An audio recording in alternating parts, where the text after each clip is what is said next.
8 em ponto, bom dia, bem-vindo. Tá começando aqui o Jornal Gente desta quarta-feira, 26 de maio de 2021.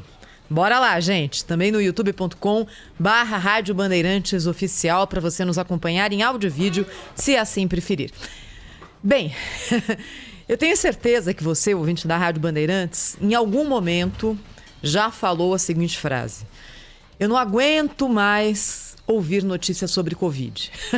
Quem não, não é não? Nelson, Guilherme, Pedro.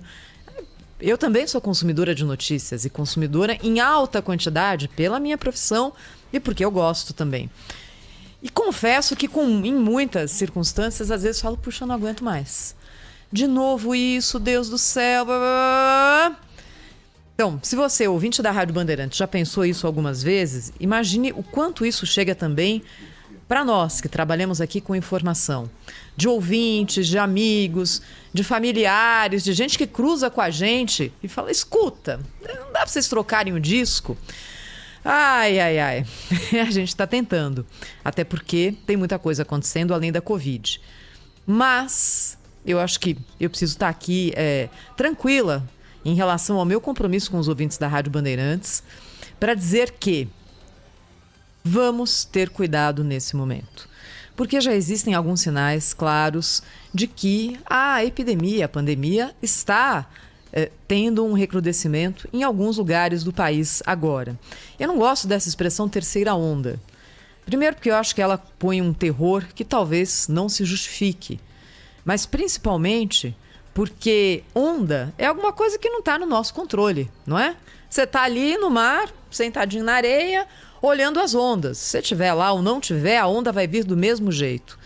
Então, onda não me parece uma figura de linguagem adequada para uma pandemia, porque ela tira das pessoas e de cada um de nós a responsabilidade que todos nós temos em relação ao que acontece. E a Covid só se dissemina mais, aumenta, depois diminui, depois parece que foi embora, depois volta. Não é mágica, é de acordo com o comportamento individual que se torna coletivo das sociedades. Está na mão da gente. Quais são os sinais hoje de que a Covid-19 no Brasil passa por um momento delicado? Eu acho que é evitável que isso piore, mas passa por um momento delicado.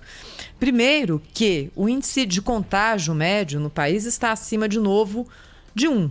Isso significa que uma pessoa contaminada está chegando, levando o vírus para mais de uma pessoa. Esse índice ficou abaixo de 1 nas últimas semanas e agora volta para cima de 1. E também alguns índices de ocupação de hospitais. Em São Paulo, por exemplo, o índice voltou a ficar acima dos 80%. Depois de algumas semanas, ali na faixa dos 70 e alguma coisa. Isso UTIs. A gente ouviu agora no Primeira Hora também a situação de Ribeirão Preto. Não tem mais vaga de UTI em Ribeirão Preto e também a cidade atingiu o limite de pessoas entubadas nas UPAs, nos prontos-socorros da cidade. Então, esse momento é um momento de muita atenção. E olha, eu não vou entrar aqui de novo, eu não aguento mais, juro por Deus, na questão política, a cloroquina, não.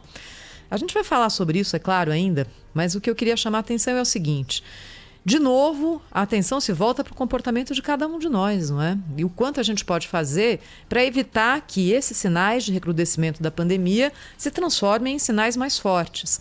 É hora da gente voltar a ter cuidado para quem deixou, redobrar o cuidado para quem já tem, aquilo de sempre desde o começo, porque o vírus está aí, ele é o mesmo. Ele é o mesmo, não é possível que a gente imagine que em algum momento, assim, por um passe de mágica, ele vai desaparecer. Não vai. Então ele segue, a gente tem que ter cuidado. Isso aqui é como assim, eu estivesse falando com alguém da minha família e falasse, olha, toma cuidado. O momento agora é para a gente ficar com a atenção redobrada, e o de sempre, máscara, lavar a mão, evitar aglomeração, encontro familiar, que é um grande fator de disseminação. Não é a hora, vamos ficar quietinho, esperar baixar a poeira. Por quê? Porque a gente consegue hoje já enxergar um horizonte diferente. É o horizonte que vem com a vacinação. Hoje nós temos 20% da população vacinada no país com primeira dose. No índice arredondado, 20 alguma coisinha. É pouco, mas já faz diferença. Se você, ouvinte da Rádio Bandeirantes, olhar no seu entorno, tenho certeza de que você vai falar, olha, minha mãe já foi vacinada, meu pai já foi vacinado, meu avô já foi vacinado, o meu vizinho já foi vacinado, ou por idade, ou por comorbidade, ou por profissão, está avançando. Ou seja, não é a hora agora em que a gente consegue começar a enxergar um horizonte da gente colocar tudo a perder, não é? E aí também temos que ajudar, não é?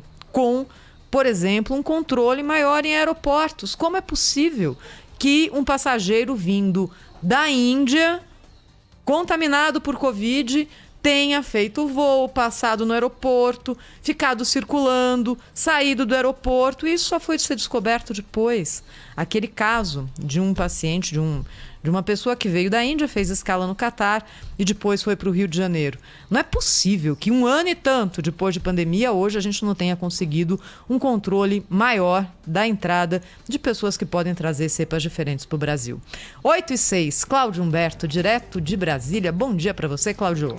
Bom dia, Thaís Freitas. Bom dia, Pedro Campos. Bom dia, Brasil. Oi, Cláudio. Olha, a gente, essa sua advertência, esse seu convite, esse apelo, Thaís, deveria ser ouvido principalmente pelas autoridades brasileiras, né? As autoridades sanitárias, né? Sobretudo, né? É como você diz, a pandemia se estabeleceu entre nós em janeiro.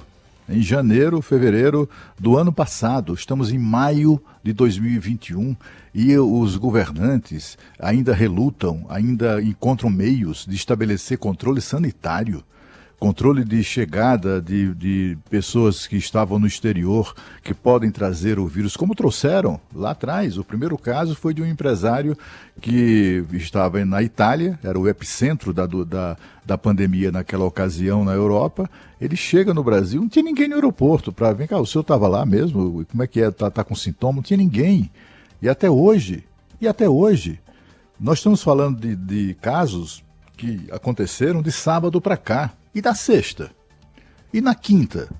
Nos aeroportos internacionais de São Paulo e do Rio de Janeiro, desembarcam pessoas de todos os lugares do mundo. Não há nenhum controle. Absolutamente nenhum controle. As nossas autoridades são de uma irresponsabilidade, né? Única no mundo. Não existe isso. Quer dizer que o cara desembarca com 10 pessoas vindas da Índia e não tem ninguém lá para perguntar se está tudo bem, se eles apresentam algum sintoma, não é? Como de fato um deles apresentava, e ele foi ele próprio, foi ao posto de vacinação de teste do aeroporto e espontaneamente fez o teste. Lá naquele posto não tinha ninguém para dizer, meu amigo, você não vai nem sair daqui, você chegou da Índia? Não, peraí, vou chamar aqui o pessoal para conversar com você. Mas não, o cara ainda pegou outro avião para o Rio de Janeiro. E enquanto isso, né, desde a viagem do Catar até São Paulo, de São Paulo para o Rio de Janeiro, da cidade do Rio para Campos de Goytacazes, imagina quantas pessoas não terão tido contato com um sujeito infectado possivelmente infectado, já está com Covid, mas possivelmente infectado com a variante chinesa, né? Estamos falando de cidades, de grandes aglomerações urbanas de Rio de Janeiro e São Paulo, né? Aí sabe, eu não aguento, né? Com uma atitude como essa, aí chega meio-dia, aparece lá o governador, todo bonitinho, perfumado, e chega lá e fica lá dando lições de comportamento para as pessoas. Vem lá o secretário de saúde da cidade ou do estado de São Paulo, ou do Rio de Janeiro, ou seja lá de onde for, para dar lições de comportamento. Olha, as pessoas não estão atendendo aos nossos apelos e tal. Eles não conseguem fazer nem o serviço deles. Não é? Tinha que mais é que tá lá no aeroporto, sabe, verificando, mas não é a de agora não. Isso não é para implantar, ainda estão lá tentando ver como é que faz. Pelo amor de Deus. Nós, os brasileiros, pagamos uma fortuna de impostos para que coisas dessa natureza possam ser organizadas, deflagradas e colocadas em operação em horas. Horas. Aí estamos falando de gente que está... estamos falando de uma cepa indiana que está assustando o mundo inteiro, e o Brasil não tem nenhuma atitude assim mais consistente. Vê a irresponsabilidade do governador, do governo do Maranhão. Chega um navio com pessoas infectadas e estas têm contatos com 100 de pessoas em terra. E aí depois diz, não, o navio trazia gente infectada e não houve desembarque, ficou ao largo, etc. E como é que 100 pessoas 100 brasileiros que estavam em terra tiveram contato com essa gente? Né? Como é que é possível isso? Esse tipo de atitude irresponsável, essa displicência, essa negligência das autoridades brasileiras tem que ser cobrada, cada um no seu nível, inclusive, de responsabilidade. Né? Enquanto a gente assiste showzinhos políticos na CPI, como aconteceu ontem novamente, né? Tá aí acontecendo, as pessoas estão desembarcando no país, em navios ou de aviões, né? Infectadas. E possivelmente infectadas com a variante indiana, e não tem ninguém lá para conter isso, para identificar esse tipo de coisa. Olha, eu tô assim absoluto, quer dizer, de onde menos a gente espera, é dali que não sai nada mesmo, né? É a minha atitude em relação à classe política de uma maneira geral. Mas essa questão aí, de fato, para mim, excedeu todos os limites. 8h11 no Jornal da Bandeirantes. Gente, Cláudio Humberto, Thaís, eu vou mudar um pouquinho de assunto aqui. Vou trazer para vocês uma pesquisa que acabou de ser divulgada pelo Instituto Paraná Pesquisas a respeito de um assunto que a gente tem tratado muito no programa aqui. Proibição de operações policiais em morros do Rio de Janeiro, né? O Instituto Paraná Pesquisa perguntou ao entrevistado: você é a favor ou contra a decisão do Supremo Tribunal Federal de proibir operações policiais em morros do Rio de Janeiro? 68% dos entrevistados disseram que são contra esta decisão do Supremo Tribunal Federal, que proíbe operações policiais nos morros do Rio de Janeiro. 24% se dizem a favor. 6,9% não souberam ou não opinaram. A pergunta foi única, simples, e mostra aí, como nós estamos vendo na tela, e você que nos acompanha pelo YouTube e também pelo Facebook da Rádio Bandeirantes está tendo a oportunidade de ver os dados destrinchados aí, né? De acordo com a idade, de acordo com o grau de instrução, de acordo com a região do país. Tudo isso detalhado na Pesquisa Paraná. É difícil a gente ver uma pesquisa, viu, Cláudio Humberto, onde não há aí diferença entre classe social, não há diferença entre faixa etária. Os números são muito próximos. Estão praticamente dentro aí da margem de erro. A maioria da população brasileira, a maioria esmagadora da população brasileira, questiona essa decisão do Supremo Tribunal Federal de proibir a operação policial durante a pandemia. Por mais contrassenso que possa parecer, é isso que está em vigor hoje. O Supremo Tribunal Federal proíbe operações, é preciso justificar a operação, ter a anuência do Ministério Público. É um rigor total para quê? Para capturar bandido, para recuperar arma, para apreender drogas. A polícia precisa de uma extrema autorização para isso. Sabe-se lá para beneficiar quem, né? A gente sabe bem para quem é para beneficiar uma decisão como essa.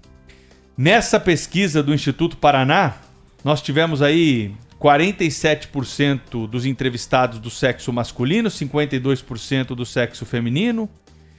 Nós temos 76% de pessoas entrevistados aí, que cursaram até o ensino médio e 23% com o ensino superior.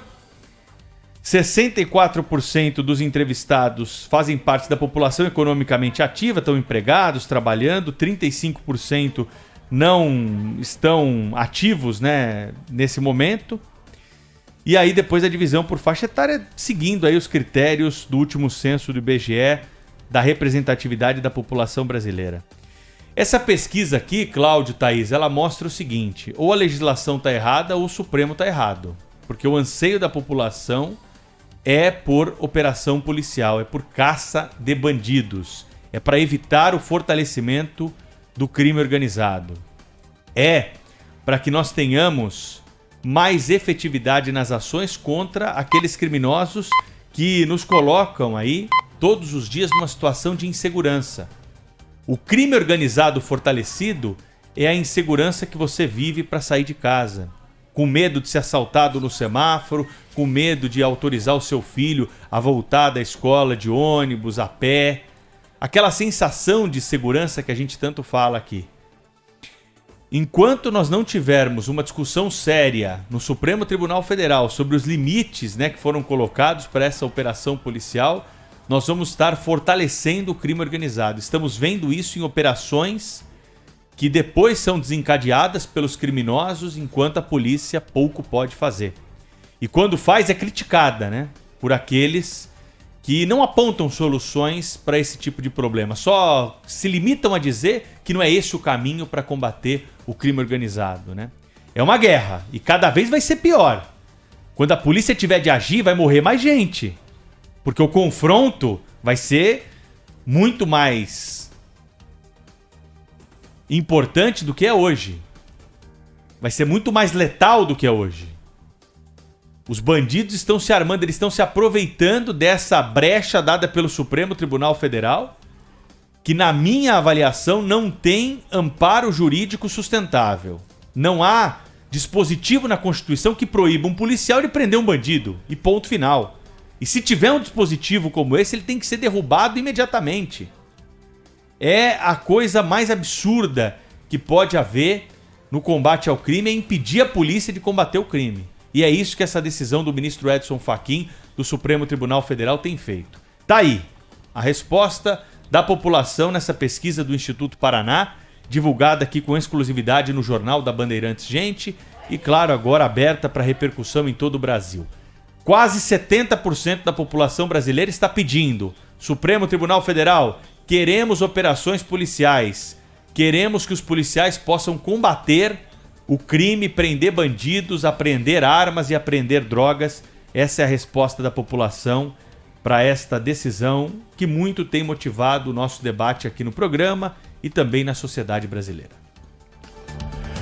Não podia ser diferente, né? Essa decisão do Supremo Tribunal Federal, daquelas coisas equivocadas, né? Há uma expressão antiga que se dizia, olha, certas autoridades são emprenhadas pelos ouvidos, né? Não deveria ser o caso das sentenças judiciais, né? A gente espera que tudo que a gente espera é que os nossos magistrados decidam de acordo com o que está nos autos do processo, né? Não foi nitidamente esse caso. A gente assistiu a uma iniciativa do Partido Socialista Brasileiro, com a cumplicidade da Defensoria Pública do Rio de Janeiro e mais, sei lá, uma dezena de ONGs, algumas delas com suspeita de ligação ao tráfico de drogas no Rio de Janeiro.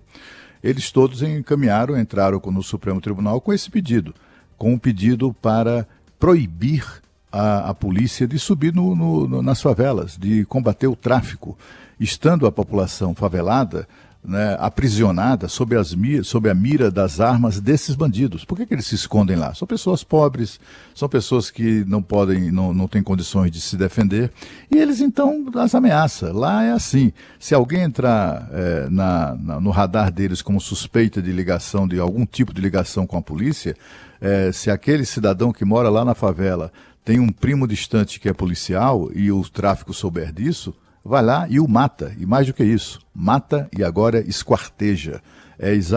Esquarteja o corpo da sua vítima. As vítimas são esquartejadas até vivas ainda, né? Começa a arrancar o braço e coisas dessa natureza. Essa atitude, essa decisão do Supremo Tribunal Federal é de gente que não conhece, digamos assim, o teatro de operações, né?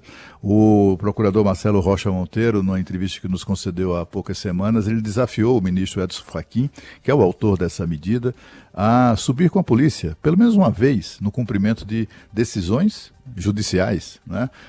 Mandados judiciais de captura de bandido, né? Bastava uma vez para ele ver o que é bom para tosse, para ele ter digamos assim, uma noção da vida como ela é, né? E a vida como ela é o que vive o Rio de Janeiro.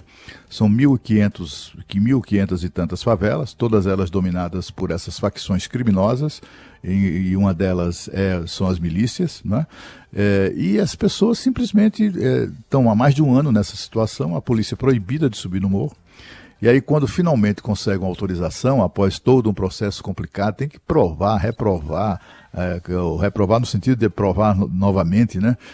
A necessidade de cumprir mandado judicial, e finalmente, quando a polícia é autorizada, acontece duas coisas. Primeiro, vaza a decisão da justiça. É claro, com tanta gente ali estranha ao processo, à ação policial objetiva, acabou vazando um documento, foi encontrado na casa de um dos vagabundos. Vagabundo, né? Tem fontes em órgãos públicos respeitáveis, estava lá um documento, cópia da autorização para a ação policial. E aí o que é que acontece? Quando a polícia chega, foi surpreendida com o poderio bélico dos bandidos. Eles tiveram, durante esse tempo todinho que lhes foi concedido pela medida do Supremo Tribunal Federal, tiveram tempo de condições de se armar, né? De acumular armas sofisticadas, caríssimas, né? E uma quantidade inédita de armas. Eles tiveram tempo de construir bunkers de concreto nas ruas das favelas. Eles estabeleceram meios de controle, né, exatamente para receber a bala a polícia, né? O governador do Rio de Janeiro, o atual governador do Rio de Janeiro, fez uma declaração muito interessante por ocasião dessa operação no Jacarezinho, quando ele falando, né, sobre que aí aquilo ali assim é uma rede, né, mundial até, articulada para tentar, de todas as maneiras, inibir a ação policial, né, para impedir que a polícia atue contra bandido. Isso acontece no Rio de Janeiro, como a gente viu nessa ação concedida, autorizada pelo Supremo Tribunal Federal, e a gente vê na imprensa mundial, a imprensa brasileira e mundial. O Grupo Bandeirantes de Comunicação não entra nessa, mas grande parte da imprensa brasileira vira assessoria de imprensa de bandido, de vagabundo lá da favela do Rio de Janeiro, né? E aí o governador chegou e disse assim: eu só quero lembrar essas pessoas, né, esses defensores aí dos bandidos, que em lugar nenhum do mundo, né, quando a polícia chega para cumprir um mandado de prisão, é recebida bala. Olha, que bala, né? Foi apreendida munição até para derrubar, perfurar tanque de guerra. E quando é recebida a bala, responde e tem o respaldo da população, né, Cláudio? Porque não é razoável também você tomar tiro de metralhadora e ficar quieto e se voltar para trás, né? A polícia tem preparo justamente para agir nesse tipo de situação. Exatamente, Pedro. Você disse tudo. É assim, vivemos uma situação de guerra civil no Rio de Janeiro. Guerra civil, tem lá um grupo articulado. Eles são tão articulados que tem inclusive representantes ou defensores no parlamento, né, na política. O procurador Marcelo Rocha Monteiro citou aqui semana passada, o nome do deputado Marcelo Freixo, do PSOL do Rio de Janeiro, que é um dos heróis aí da crítica que se faz lá no Rio de Janeiro, de alguns poucos setores, à ação policial. Ele é o braço de um parlamento, de um movimento que cresce no Rio de Janeiro e também no Brasil, sobre desencarceramento. Né? Eles pregam o desencarceramento de bandidos. Eles querem simplesmente esvaziar as cadeias.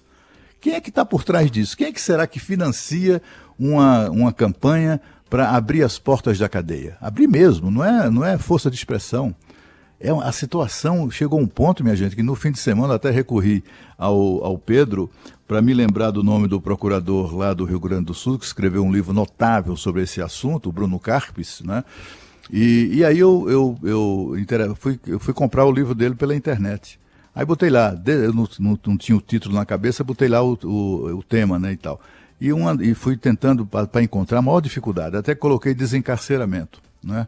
Vocês não imaginam a quantidade de livros que tem que são oferecidos na internet com esse tema, em defesa do desencarceramento. Sabe o livro do promotor que é contra isso? Não achei. Você não acha à venda, né? Há um domínio permanente, né, ou progressivo digamos assim, das cabeças pensantes, da intelectualidade no Brasil, ou dos meios intelectuais no Brasil. Há um domínio progressivo desse tipo de gente que se comporta, inclusive, sob inspiração fascista, porque isso é fascismo, né, de excluir das livrarias e das ofertas na internet livros que não sejam aqueles com os quais ele concorde ou que eles aprovem. É a censura dos tempos modernos. Bandeirantes, em sua defesa, ao seu lado, sempre. Rede Bandeirantes.